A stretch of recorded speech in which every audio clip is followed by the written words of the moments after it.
Ntuthuko Shoba was yesterday found guilty of murdering his heavily pregnant girlfriend at Tshegofatso Pule by the Johannesburg High Court. The verdict comes nearly 2 years after Pule's body was discovered shot and hanging from a tree in Durban Deep on the 4th of June 2020. Joining us now to respond to the verdict is Botlale Modisane from the Tshegofatso Pule Foundation.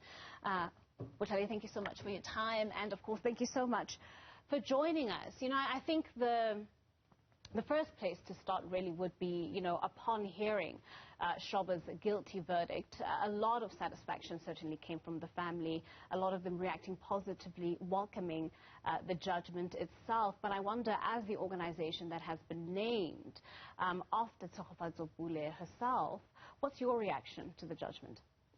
Good morning, Dogozo. Sure, you've actually said a mouthful. Yesterday was a huge turmoil. I think there was just it was just an emotional roller coaster. There was tears, but you know, tears both of joy and tears of relief, but also I think for the very first time we all felt like, you know, we could finally start grieving for Tshego, you know, because if you can imagine, for the past 2 years, with everything that has been happening, we've always had to put on a brave face, you know. You're actually supposed to compose yourself, you know. We're supposed to maintain composure for the longest of times and put on a strong faces. So yesterday, for the very first time, upon hearing the fact that he was found guilty of, you know, orchestrating Tshego's murder, it was really something else for us. Yeah, it was beyond words. We were all in tears. Yeah, no, I can imagine. You know, something else that I'd imagine is the anxieties, Botlale, that, you know, the family had to go through right at the start of the trial. Yeah. Because at that point in proceedings, you really don't know which way the pendulum is going to swing, whether or not it's going to swing in your favor or, you know, swing in favor of the accused. Yeah. And I'd imagine there were a lot of anxieties right at the start of this, and of course having to deal with the many delays and postponements. Definitely. And, you know, I think the anxiety, I think we've had anxiety even before we got to the trial, but even from High Court, from a magistrate court, because, I mean, by the time he was still in Roodepoort Magistrate Court, there were so many changes of representatives, legal reps, right. And there were so many delay tactics. So because we already knew how he is, you know, how he's used to doing things, upon entering the trial, we were anticipating the very same thing, because we knew that, you know, he's not one to just go out easily. We knew that we were to expect, you know, be it any form of delay tactics, we were expecting it. But, I mean, this time around, it really kept us on our toes, because he had a really strong team this time around, you know, and but I think we had so much faith. We had so many people praying for us, community members. I mean, you go on our social media platforms, and so many people were just sending messages of, you know, sending us strength and letting us know that they're praying for us, and letting us know that, you know, they're really rooting for us, and, you know, to just be okay, because, you know, they're definitely expecting a guilty verdict. So we really, really welcome it, and we're very happy with that. I mean, from quite early on, Botlale, as the foundation, you were quite confident in the case that had been put up by the state against Ntuthuko Shoba. So going in, there was a sense of, you know, we're likely to get a verdict swing in our favor. Yeah. But then you were met up with all of these delaying tactics, and you were met up with all of these postponements. Yeah. Talk to me about the faith that you have in the criminal justice system and its ability to actually deliver justice to a lot of women who've gone through this, families who are still going through this, because not everybody presently has, you know, a guilty verdict. So, you know, this one is a bit of a catch-22. So I think for us, I was even saying yesterday that I think we were so lucky that from the SAP side, the guy that was handling the case, the investigating officers, the guys that were put on the case, they were all the guys that have been in the force for quite some time. You know, you could tell that there were people that that actually took their oath very seriously. Not just people that you would just walk into the police station and they would, you know, give you a hassle. They did their jobs to the T. They served with absolute integrity. And then going into, you know, everything that was done with the NPA, the judicial system really did justice for us. Communications were done on time. Each and every single change that was to be had was communicated on time. And everybody served with absolute integrity.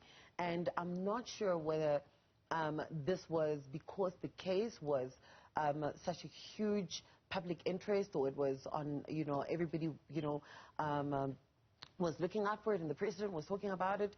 But I honestly wish that every single case was being handled as Tshegofatso's case has been handled, because absolute integrity and absolute professionalism was applied to it, you know, which is far different from all the other cases that we're handling. Because as much as Tshegofatso's death was the one that actually birthed the foundation, what actually happened was, because we felt that we had so much support, it wasn't one of those that the media would show up for those 10 seconds when everything is still fresh, and then when everything died down, then, you know, the media would vanish, everybody else would vanish. So there was real public buy-in and real public investment. There was real public buy-in. In this case, yeah. Definitely, there was real public buy-in, and there was a real support, you know, which is what ultimately led us to you know, having the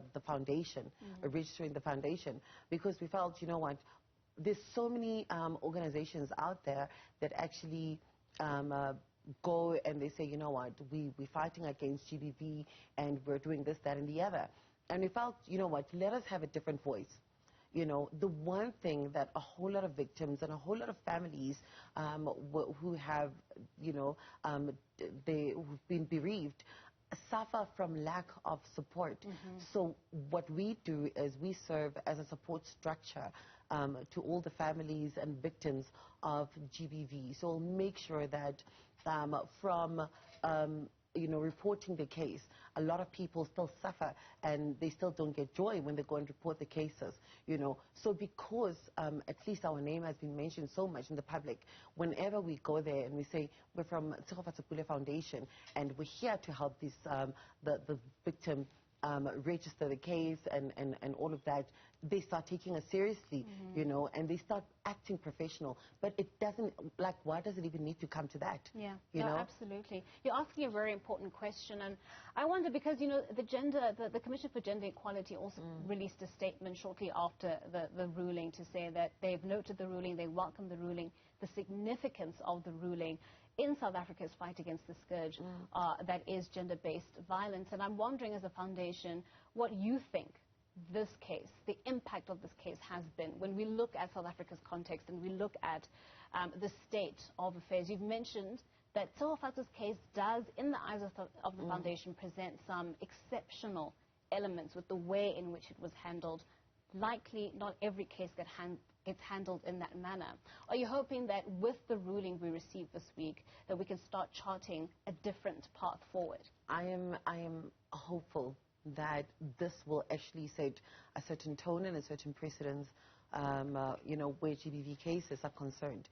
You know, I mean, we're also handling Sanelisiwe Mfaba. She was found just a day after Tshegofatso was buried.